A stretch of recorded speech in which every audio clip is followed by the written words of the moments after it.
The British invasion of Manila between 1762 and 1764 was an episode in Philippine colonial history when the British Empire occupied the Spanish colonial capital of Manila and the nearby principal port of Cavite. The resistance from the provisional Spanish colonial government established by members of the Royal Audience of Manila and the Filipino allies prevented British forces from taking control of territory beyond the neighbouring towns of Manila and Cavite. The British occupation was ended as part of the peace settlement of the 7 Years' War. Historical background. At the time, Britain and France were belligerents in what was later called the 7 Years' War. As the war progressed, the neutral Spanish government became concerned that the string of major French losses at the hands of the British were becoming a threat to Spanish interests. Britain first declared war against Spain on the 4th of January 1762, and on the 18th of January 1762 Spain issued their own declaration of war against Britain. France successfully negotiated a treaty with Spain known as the Family Compact, which was signed on the 15th of August 1761.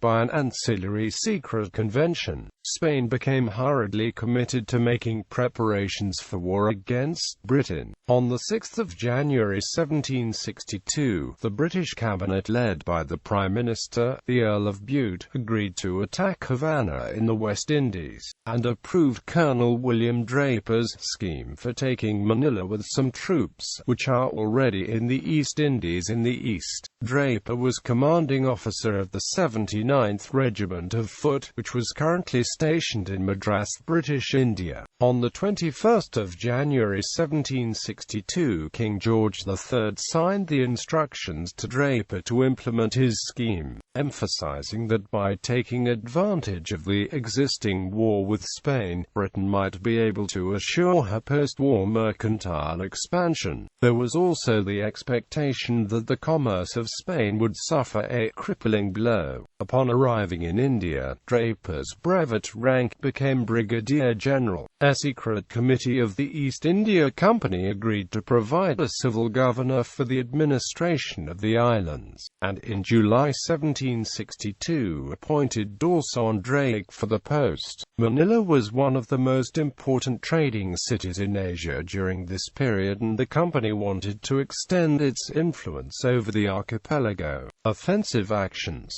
On the 24th of September 1762, a British fleet of 8 ships of the line, 3 frigates, and 4 storeships with a force of 6,839 regulars, sailors and marines, sailed into Manila Bay from Madras. The expedition, led by Brigadier General William Draper and Rear Admiral Samuel Cornish, captured Manila, the greatest Spanish fortress in the Western Pacific. The Spanish defeat was not really surprising. The former Governor-General of the Philippines, Pedro Manuel de Arandia, had died in 1759 and his replacement, Brigadier Francisco de la Torre, had not arrived because of the British attack on Havana in Cuba. The Spanish crown appointed the Mexican-born Archbishop of Manila Manuel Rojo del Rio y Vieira as temporary lieutenant governor, in part because the garrison was commanded by the Archbishop instead of by a military expert. Many mistakes were made by the Spanish forces. On the 5th of October 1762, the night before the fall of the walled city of Manila, the Spanish military persuaded Rojo to summon a council of war. Several times the Archbishop wished to capitulate, but was prevented by very heavy battery fire that day. The British had successfully breached the walls of the bastion San Diego, dried up the ditch, dismantled the cannons of that bastion and the 2 adjoining bastions, San Andres and San Eugenio, set fire to parts of the town, and drove the Spanish forces from the walls. At dawn of the 6th of October, British forces attacked the breach and took the fortifications, meeting with little resistance. During the siege, the Spanish military lost lost 3 officers, 2 sergeants, 50 troops of the line, and 30 civilians of the militia, besides many wounded. Among the natives there were 300 killed and 400 wounded. The besiegers suffered 147 killed and wounded, of whom 16 were officers. The fleet fired upon the city more than 5,000 bombs, and more than 20,000 balls.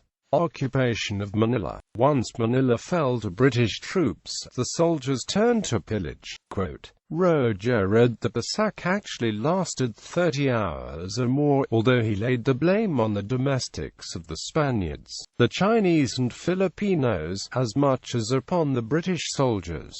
Writing in his journal, Archbishop Governor Rojo described the events and said, "The city was given over to pillage, which was cruel and lasted for 40 hours, without excepting the churches, the archbishopric, and a part of the palace." Although the Captain General objected at the end of the 24 hours, the pillage really continued, in spite of the orders of the British general for it to cease. He himself killed with his own hands a soldier he found transgressing his orders, and had 3 hanged. The British had demanded a ransom of $4 million from the Spanish government, to which Archbishop Rojo now agreed to avoid further destruction. On the 2nd of November 1762, Dawson Drake of the British East India Company assumed office as the British Governor of Manila. He was assisted by a council of 4, consisting of John L. Smith, Claude Russell, Henry Brooke and Samuel Johnson. When after several attempts, Drake realized that he was not getting as many assets that he expected, he formed a war council that he named Chotri Court, with power to imprison anyone. Many Spaniards, Latinos, mestizos, Chinese, and natives were imprisoned for crimes that, as denounced by Captain Thomas Backhouse, were only known to himself. Resistance.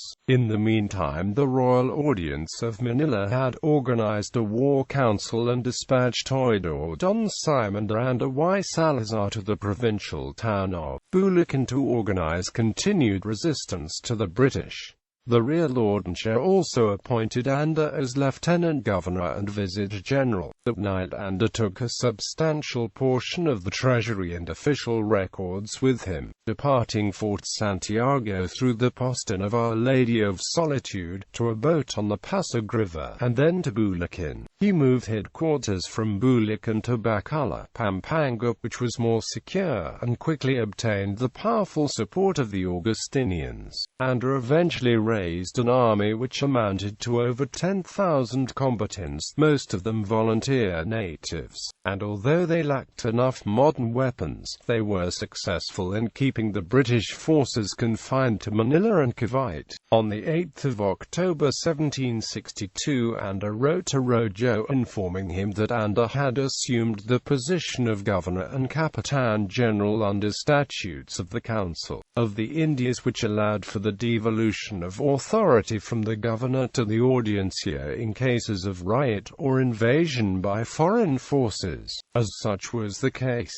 Anda, being the highest member of the audiencia not captive by the British, assumed all powers and demanded the royal seal. Rojo declined to surrender it and refused to recognize Anda as Governor-General. The surrender agreement between Archbishop Rojo and the British military guaranteed the Roman Catholic religion and its episcopal government, secured private property, and granted the citizens of the former Spanish colony the rights of peaceful travel and of trade as British subjects. Under British control, the Philippines would continue to be governed by the Royal Audiencia, the expenses of which were to be paid by Spain. However, Anda refused to recognize any of the agreements signed by Rojo as valid, claiming that the Archbishop has been made to sign them by force, and therefore, according to the statutes of the Council of the Indies, they were invalid. He also refused to negotiate with the invaders until he was addressed as the legal Governor-General of the Philippines, returning to the British the letters that were not addressed to that effect. All of these initiatives were later approved by the King of Spain, who rewarded him and other members of the Audiencia, such as José Basco y Vargas,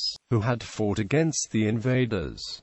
On the 26th of November, Captain Backhouse, 79th Regiment, dispersed Anda's troops from Pasig. The British then established a post, manned by lascars and sepoys so they could dominate Laguna de Bay. Then on the 19th of January, 1763, the British sent an expedition commanded by Capt.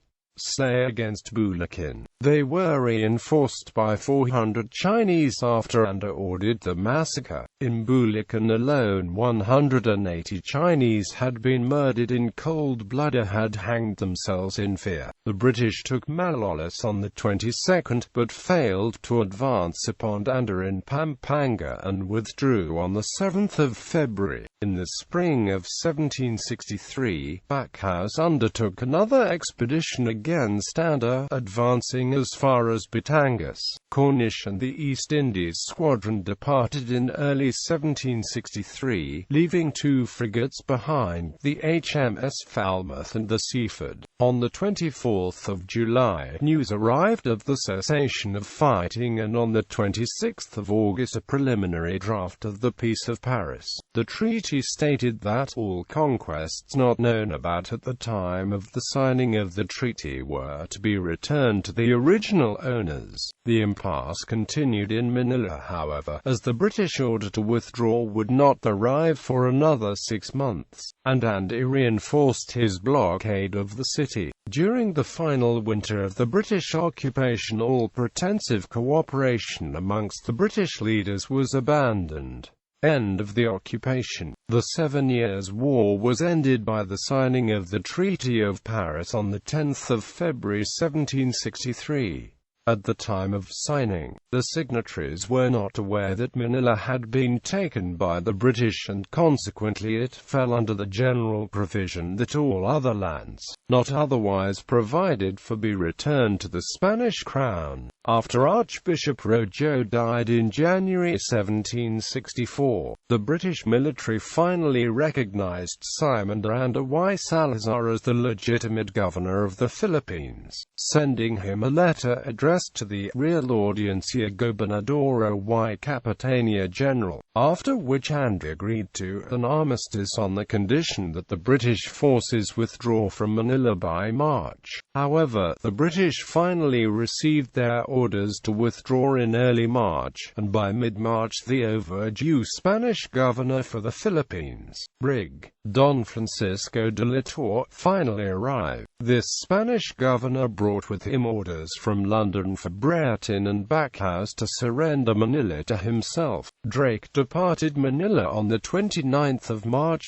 1764, and the Manila Council elected Alexander Dalrymple provisional deputy governor. The British ended the occupation by embarking from Manila and Cavite in the first week of April 1764.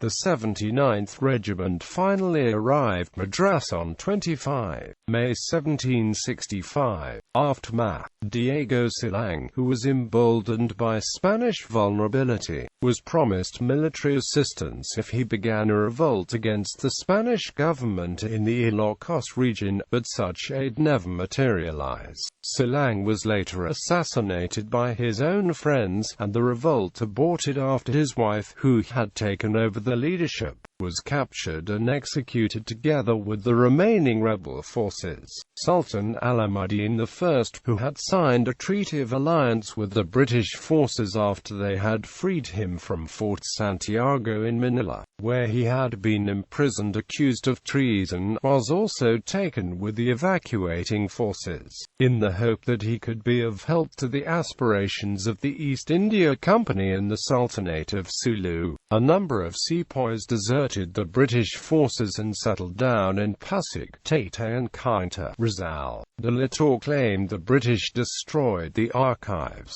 plundered the palace, removed all naval stores at Cavite and dismantled the city of Manila. The conflict over payment by Spain of the outstanding part of the ransom promised announced by Rojo in the terms of surrender, and compensation by Britain for the excesses committed by Governor Drake against residents of Manila, continued in Europe for years afterward. Assessment: the British failure to extend lasting control beyond Manila and Cavite and the revolt of the soldiers as the situation deteriorated left the weakened British force vulnerable. Captain Thomas Backhouse reported to the Secretary of War in London that the enemy is in full possession of the country. The British had accepted the written surrender of the Philippines from Archbishop Rojo on 30th of October 1762, but the Royal Audience of Manila had already appointed Simon Miranda y Salazar as the new Governor-General as provided for under the statutes of the Council of the Indies, as was pointed out by Anda and retrospectively confirmed by the King of Spain in his reappointment of both Anda and Basco. It was not the first time that the Audiencia had assumed responsibility for the defense of the Philippines in the absence of a higher authority. In